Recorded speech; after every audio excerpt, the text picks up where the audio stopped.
दोस्तों आज हम बात करने वाले हैं जन्माष्टमी की। जन्माष्टमी पर कौन कौन से ऐसे काम हैं जो नहीं करने चाहिए, और इसके बाद हम आपको बताएंगे जन्माष्टमी का शुभ मुहूर्त और तिथि। तो चलिए दोस्तों वीडियो करते हैं शुरू। सबसे पहले आपको बताते हैं, कोई भी व्रत हो दोस्तों, आपको कोई भी व्रत हो, कोई भी पूजा हो, आप अपने घर में मांस मदिरा का सेवन बिल्कुल ना करें, तामसिक भोजन न बनाएं।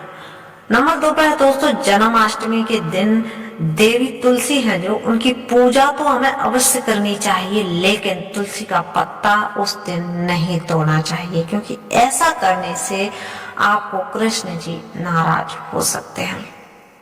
नंबर 3 पर है दोस्तों, जन्माष्टमी के दिन ज्यादा से ज्यादा नाम जप करें और नकारात्मक चीजों से दूर रहें।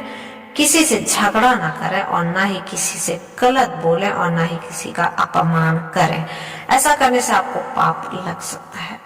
नंबर 4 पर है दोस्तों, कृष्ण जी को समर्पित जन्माष्टमी के पावन दिन काले रंग के कपड़े बिल्कुल ना पहने।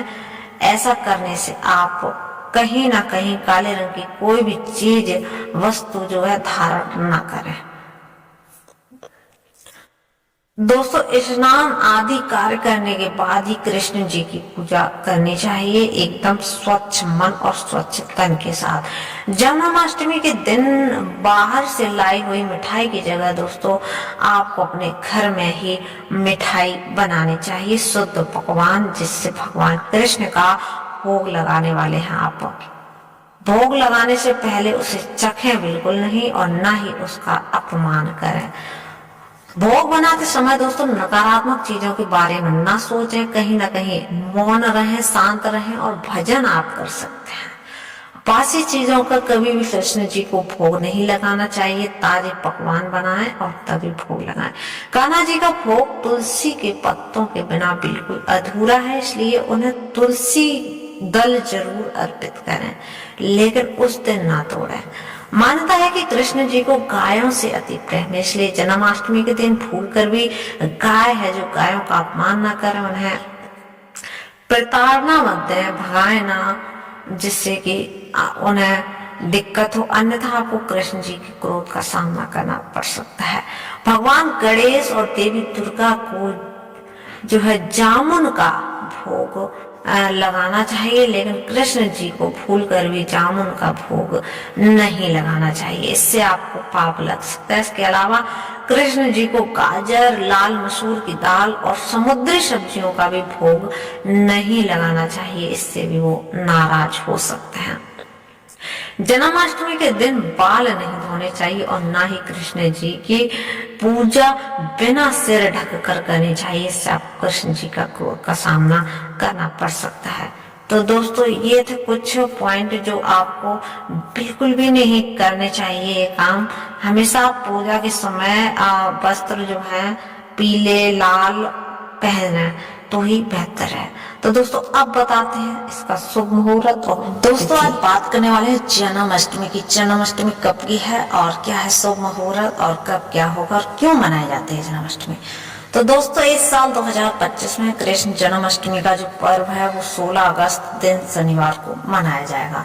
अष्टमी तिथि का आरंभ दोस्तों 15 अगस्त रात्रि 11:50 से होगा और अष्टमी तिथि का समापन की बात करें तो 16 अगस्त को रात्रि 9:35 तक हो जाएगा।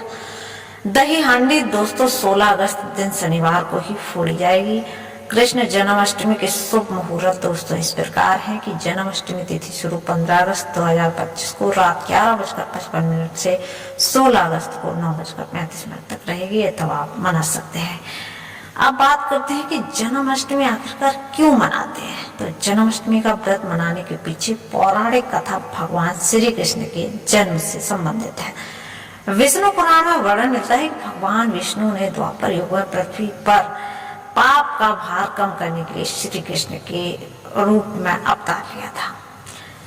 जिस दिन भगवान श्री कृष्ण धरती पर अवतरित हुए थे उस दिन भाद्रपद के कृष्ण पक्ष की अष्टमी तिथि थी और उस मंगलवार दिन को याद करते हुए श्री कृष्ण भक्त भगवान का मंगल गान करते हुए जन्माष्टमी का व्रत रखते हैं। दोस्तों अब बात करते हैं जन्माष्टमी व्रत का विधि विधान। तो जन्माष्टमी का व्रत नियम है कि भाद्रपद अष्टमी तिथि जिस रात को लगती है उस दिन सुबह स्नान ध्यान करके भगवान श्री कृष्ण की पूजा करते हैं और इसके बाद व्रत का संकल्प लेकर पूरे दिन निराहार व्रत करते हैं। कुछ खाना पीना नहीं है, बस व्रत ही खाना आप खा सकते हैं। बहुत सारे व्रती इस व्रत में जल तक ग्रहण भी नहीं करते हैं। आधी रात में यानी कि रात के 12 बजे जन्माष्टमी पूजन कर लिया जाता है, फिर व्रती फलाहार करते हैं। अगले दिन नवमी तिथि में फिर व्रत का पारण किया जाता है। जन्माष्टमी व्रत के लाभ की बात करें तो विष्णु पुराण और पद्म पुराण में बताया जाता है कि भगवान विष्णु के 8वें अवतार श्री कृष्ण के जन्म दिवस पर जो भक्त व्रत रखते हैं और भगवान श्री कृष्ण की पूजा अर्चना करते हैं, उनको भगवान आवागमन से मुक्त कर गौलोक में यानी कि अपने लोक में स्थान देते हैं।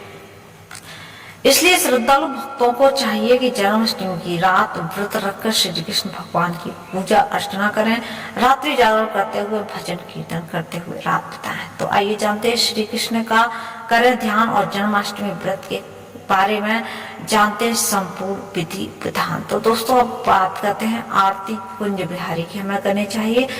आरती आपको दिख रही होगी स्क्रीन पे, आरती कुंज बिहारी की श्री गिरधर कृष्ण मुरारी की।